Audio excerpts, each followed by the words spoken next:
So thank you so much for joining us this morning. My name is Meghan Day. I'm a genetic counselor at Sick Kids in the Ocular Genetics program, so I work very closely with Dr. Ayon. I recognize some of your faces, so I'm really glad that you could come out today. I'd like to thank our session sponsors, so RBC Foundation and Fight for Sight in memory of Donna Beatty. We'd not be able to host the Vision Quest without their support. And I'd like to thank our speakers for joining us today. I have with us today Jessica Milicevic, Stephen Aylward, and Meghan Vanderyt.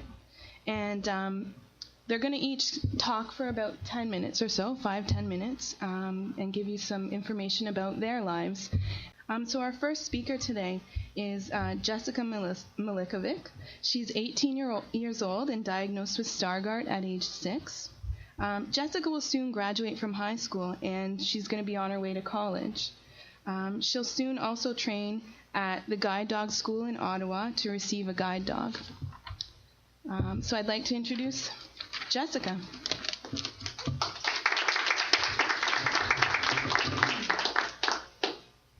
Hello. Bear with me. I'm sorry. I'm reading Braille notes as I'm going, so I'm sorry if I'm a little slow. So yes, my name is Jessica Milicevic, and I am legally blind. I am 18 and presently in my grade 12 victory lap. They call it victory lap, super 12, whatever they call it nowadays. I was diagnosed with Stargardt at age 6. It is a recessive gene, which means I contracted the disease from both of my parents. I am the only one in my family with the disease. So I did have one uncle who had age-related macular degeneration, and that's the other name of Stargardt. And I guess you could say my version is juvenile, because it's not very common to have it that young. But it was age-related, so there's no history of Stargardt in my family at all. But again, my parents are both carriers, and I am a carrier myself because I have Stargardt. Stargardt causes total loss of central vision, but the peripheral vision remains. Although my peripheral vision remains, my acuities are very low. My left eye to me, but I think it'd be the right to you guys. My left eye is 20/800. That's the acuity. And then my right eye is 20/600. So my right eye is better. And I actually notice a lot when I read things. I tend to listen to things more than I read them because my eyes get very strained and tired easily. But I automatically this eye, my worst eye, I just automatically close because I guess I see like really differently out of both. And what acuities mean, I don't know if all of you are familiar. I'm pretty sure you would be, but like a person with good vision is 20/20. So that how I've been told, like it's been described to me, somebody with good vision, 20/20, could stand 800 feet away, but I'd have to stand 20 feet away to see the same thing. So that's what the difference is. Because one sees detail through central vision, I do not see any detail at all. So I pretty much, I can see, I'm not going to say I can see everything. I can see most things, like objects and stuff. If I miss anything, it's usually people, because if they're walking towards me in my blind spot or something. But I can see people, I can see that there's people sitting, but I can't see anybody's face. I can't see anything close up or far away. My eyes have trained themselves to automatically turn as I am using the vision I have left. So to everyone else, it'll look like I'm looking off to the side, but to me, I'm looking straight ahead. It is deceiving to others because when I've adapted to my surroundings, I'm fine. You guys, I don't know who can all see me in here, but I am using a white cane now. I haven't started using my white cane until up to 2 months ago, and I've had Stargardts for 12 years now. But like I said, when I've adapted to my surroundings, I'm fine. And again, if I bump into anything, it's people. But when I'm in a place I don't know, I'm usually with someone, so then I'd be okay too. But I mean, I'm presently like in my last year, as I said, and I'm doing co-op right now, and I live in Cambridge. I'm busing up to Waterloo every day, and it's kind of funny because out of everybody in my school, I'm the one who's disabled and I'm traveling the furthest. And like, I don't even drive. Some of them drive, and it's like, I'm busing 3 hours a day now. I'm out for co-op from 10. I have to leave school at 10. I get home at 5 every night. So like, and the fact too that I wanted to get a guide dog, like, I know you need to be a good cane user to get a dog, and that's why I started using my cane at the beginning. But ever since I've been using it, like I've realized that I actually really do need it. And I only got away for so long without using it because when I've adapted, I'm fine. When I haven't adapted, I'm with someone. But like, I don't use it at school. That's the only place I don't use it now. And that's just because I'm so familiar with the school. Like, I'm there every day, you know. I don't really need it. But it's important for your safety. Like, for example, crossing the street. Now I cross a busy street every day. Before I didn't so often. But every time I walked onto a street, I was pretty much risking my life because they don't know I can't see. Like, it's not noticeable. But like I suggest, like, if you need a cane, it is really hard to get comfortable. But getting comfortable comes with time. And I just like strongly suggest it. Like, you'll be comfortable over time. Despite how many times I explain it to people, like, I'll explain, like, so many kids at school, like, they'll be like, they'll see my computer, my programs on, they'll be like, oh, that's so cool, like, you have a laptop in class, like, I wish I had a laptop in class. And I'm like, yes, but there's a difference from wanting to have a laptop in class and needing it, because if I could write on pieces of paper and pencil like everyone else, like, I'd want to, right? But I need my computer. And some kids, they avoid using their adaptive equipment because they don't want to look different. And again, like, some people aren't comfortable with that, but like, you have to do what you have to do to be successful. And like, when people at school, I'll explain to so many people, I've explained to tons of kids, but they still don't get it. Like, I'll say, it's not that I'm grumpy, it's not that I don't talk to people, I just can't see anyone. That's why I'm not like, hey to everyone in the hall. I'm not just going to say hi to everyone. So I'm just like, if you see me, just say hey, say who you are. Most people don't, like, they don't understand, and I don't expect them to, because unless you go through it, you're not going to. But I try to explain it to as many, and you should educate as many people as you can. But they're not going to truly understand, especially, like, the people with the Foundation Fighting Blindness, they understand, like, they work with people with us all the time, like, with us. But no, people that don't, like, just try to explain it to as many people, but don't be disappointed when they don't really, you know what I mean.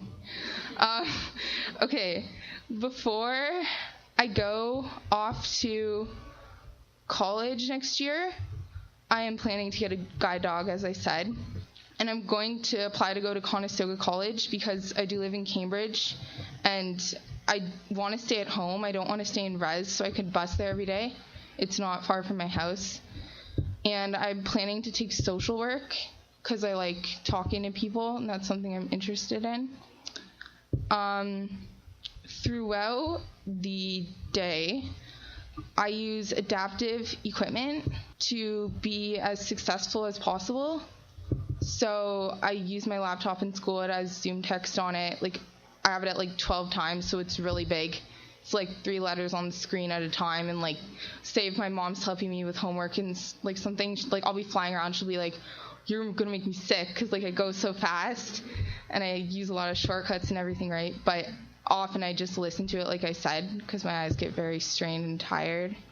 The only people who fully understand what it is like to live with a disability are those who live with one every day. So you can explain it, and like I said, especially the people with Foundation Fighting Blindness, people like Dr. Yon, people who like work with us, optometrists, anyone, like, they all understand, but I mean, you have to live with it to fully know what we go through. As a result, we are stronger individuals. Speaking from personal experience, When I have those days when it is really frustrating, I just remember it could always be worse. Like, everyone has their days where they get down about it. Like, if you don't have a disability, you have your days when you get upset. But I mean, especially being a teenager, like being a youth having a disability, like, it's really hard. And like, you just want to fit in, especially when you're growing up. And it's, like I said, like, you have to do what you have to do to be successful, but sometimes it takes a while to get there, to be comfortable with that. But, like, just do what you have to do to be who you are. And, like, I know it's hard to not care what other people think. And everybody does care what other people think. Like, you can't deny it. Everyone does to a certain degree. But just keep your head held high and just keep going. It is important to appreciate what you have and to know that you're not going through this alone. So, like, that's what I do when I have my days. I just think it could always be worse. Like, I could be fully blind. I could have multiple disabilities. Like, I'm thankful for the vision I have. And, like, I am stronger because of the challenges I face every day. And I know I'm not the only person in the world. So just be positive. Thank you.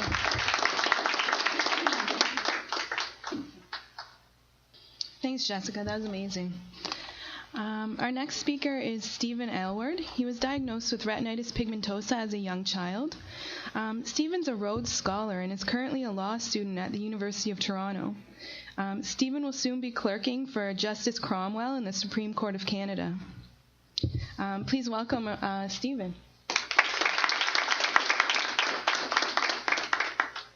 So thanks so much, Megan, and thanks, Jessica, for sharing your experiences. I think the amazing thing to just sitting here and listening to this is how similar a lot of the things that Jessica is saying, how it spoke to a lot of my own experiences, and in some cases were just things that I thought of and never put into words myself. So I suffer from retinitis pigmentosa, so I have about 5 degrees of peripheral vision, so pretty severely restricted tunnel vision. Within that central vision, in good lighting and with correction, I can see pretty well, and so I can still read and things like that, so I'm quite grateful for that. I'm going to be speaking at the lunchtime session as well, so I'll try not to repeat myself too much.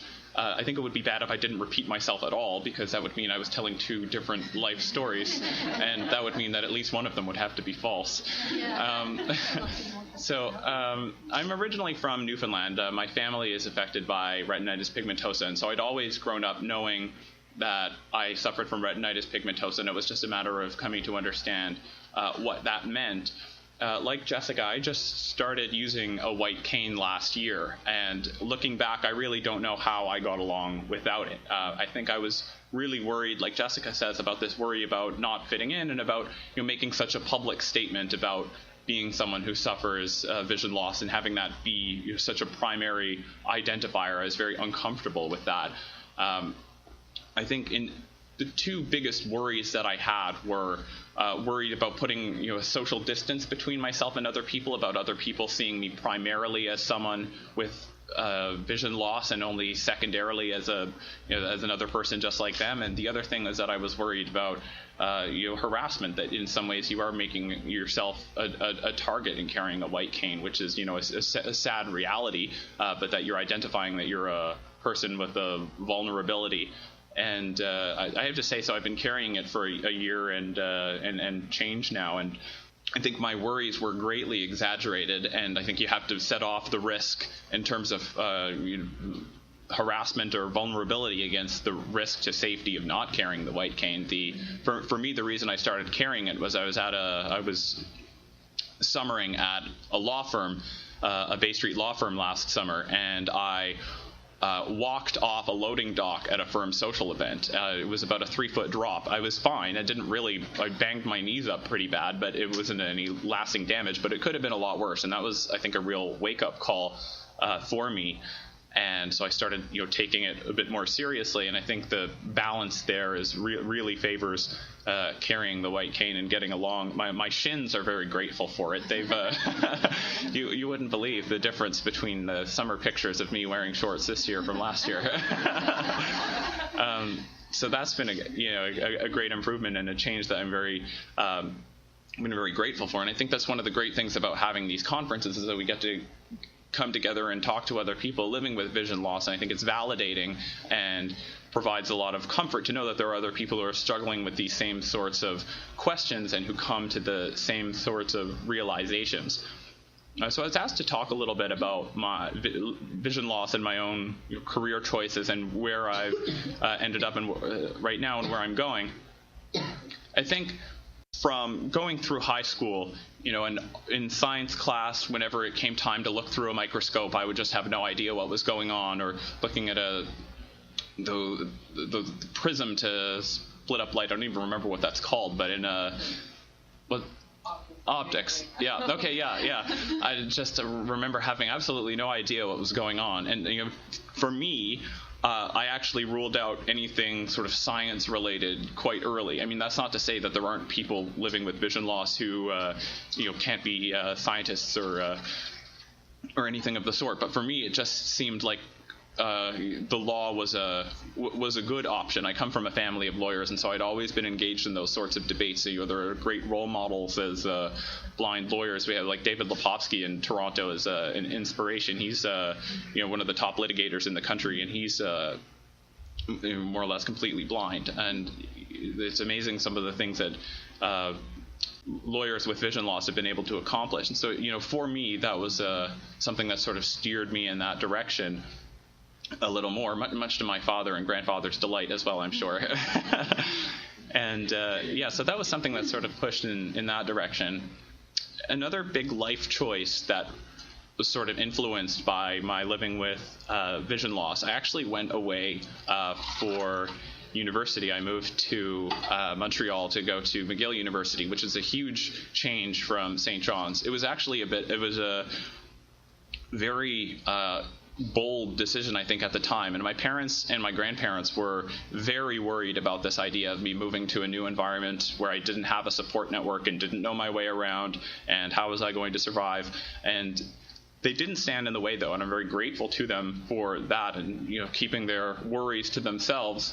And it was very hard at first. My first couple of months in Montreal were incredibly difficult. I needed to learn to get around a whole new city, a whole new campus. Just everything changed all at once, and I no longer had the same support network around at home. It also meant that as far as I had a tendency to sort of downplay my vision loss as much as possible. Again, I knew that I had this thing called retinitis pigmentosa, but it was just sort of this thing that meant that I couldn't play hockey, and I could still read, and so I just minimized its importance to me. But that came to become more of an obstacle. Like Jessica says, when people around you don't know that you're suffering from vision loss, you can almost be a victim of your own success and passing yourself off as not having vision loss.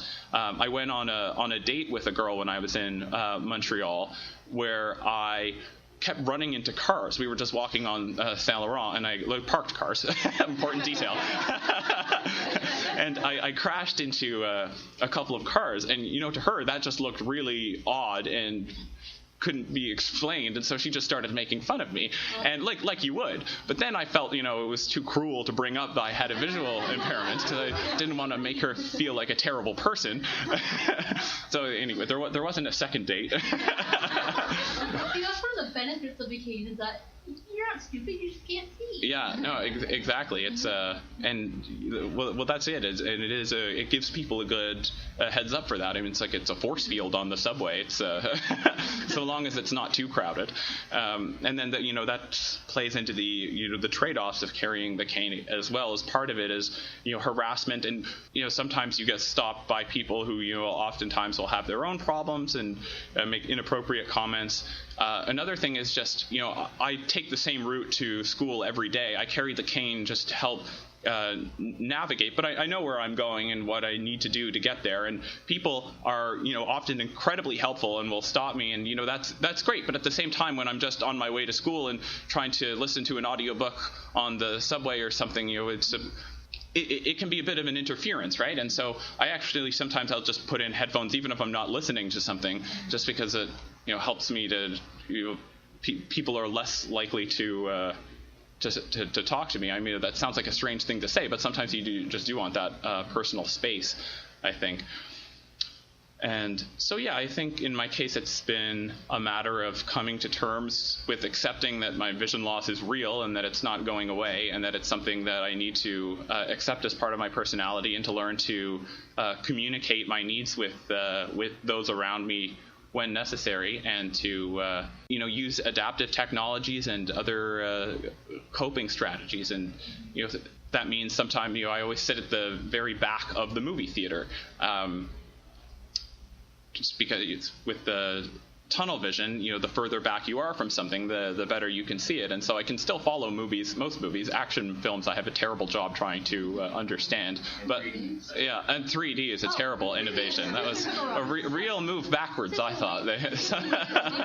Solely at night.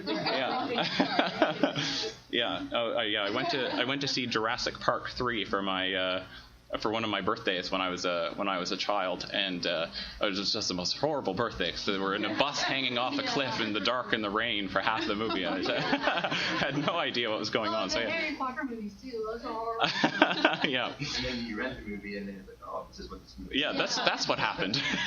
Yeah, try and steer more towards dialogue-centric movies, but yeah, and so that's just a few words about my own experiences, and just coming to terms with vision loss and what that means for me. So thanks.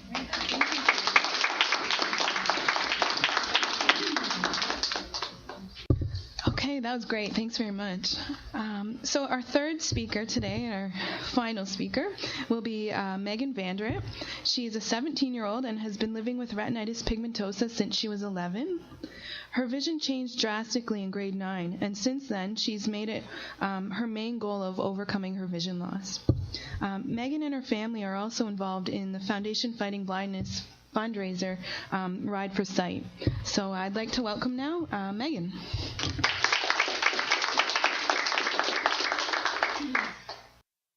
Hi everybody, I'm Meghan Vanderyt, and like they said, I have retinitis pigmentosa, and I was diagnosed at 11 years old. When I was 11, I had around 40 degrees of vision, and I now stand at about 11 or 12. I was diagnosed in grade 5, and throughout elementary school, it didn't really affect me. My school had never, I don't think they'd ever had a visually impaired student ever, probably. I didn't even know that, I didn't know I had any options for help, anything like that. I came to high school, and I think one of the first days, my EA gave me a laptop or something. And I was just like, what? I have really good central vision and just no peripheral vision, of course. And it definitely does affect me, negative and positive ways. I guess the positive ways would be my work with Ride for Sight and Foundation Fighting Blindness, and I love volunteering. I always have, and Ride for Sight has become great for that. And me and my family love to fundraise, so we do a bottle drive.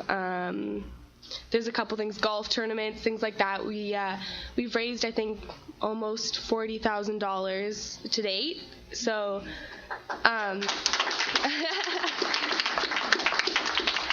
we try. Cure's in sight. I also have a cane. I don't use my cane, and it's not a white cane, it's a hot pink cane. I got it off of Ambutech.com, and I love it. It's unique. I also shouldn't say that I don't really use my cane, because my O&M is here.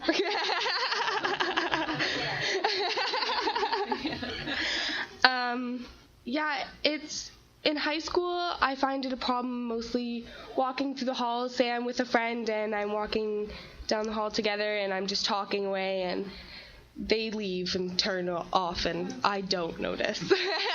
And I walk down the hall talking to myself like a freak. But that's okay. I'm not easily embarrassed, and that's very good for having a visual impairment. I walk into more things than anybody should ever have to walk into, and I'm sure that you two do as well, and anybody else who's visually impaired. It's a nightmare. I am in grade 12 this year, and next year I plan on going to college. I'm hoping, right now I'm looking at maybe Humber. I'm thinking for social work as well, or child and youth work. I've always wanted to work with troubled teens, such as myself. I live in Rockwood now, which I'm sure none of you know of. It's a little town just outside of Guelph, and I'll be definitely moving to residence. Rockwood has absolutely no public transit, anything like that. It's a 15-minute drive from the closest town. You just get stuck there sometimes. And it's been really great with my friends getting their licenses, but that's also made this one of the hardest years for me, because learning to cope with not getting a license is really hard. And when I was 11 and I was told that I would never drive, I was just kind of like, whatever, who needs to drive? And now I'm 17 and I'm stuck in Rockwood, and it's not whatever who needs to drive anymore, it's I need to drive. It affects my everyday life in a lot of ways. I mean, not just walking through the hallways with my friends, there's everything. I mean, it affects your classrooms, and it makes it almost awkward to talk to people sometimes, especially if they don't know, or if they bring it up somehow and then they remember and just they feel really awkward. And I think that's got to be one of the most uncomfortable things. So when are you getting your license? Well, never. Oh, right. Sorry. Well, that's okay. Yeah, it's hard, and I'm going to overcome it, and I'm really hoping that a cure comes. And even if the cure doesn't affect me, hopefully it'll affect other teenage girls that have a hard time with high school, because I know that my high school experience probably would be easier if I wasn't visually impaired, but there really isn't anything you can do with it except for cope and tell people about it. Always be informing people. Like Jessica said, a lot of the time they won't understand, but they'll try. They will. You have to educate. People don't understand. A lot of people just think it's like blind or sighted. And if you're not, if you say that you're blind, they say, so where are your glasses? Glasses won't help. It's hard for people to understand, it really is. And I did use my cane for a while at school, and part of the reason I stopped using it was because of things like, I'd be walking down the hall and somebody would go, that girl's not blind. And I just wanted to turn around and be like, blind, not deaf. I can hear what you're saying about me, and it hurts my feelings. I probably should use my cane. I trip a lot, and I don't. And it's harder. I don't know. I can't say whether it's harder to trip over things or to have kids make fun of you in high school. It's a hard toss-up. You'd think that it would be easy and say, like, just don't get hurt, but high school kids are mean. And I know it's challenges that we all have to overcome, and hopefully it'll get easier.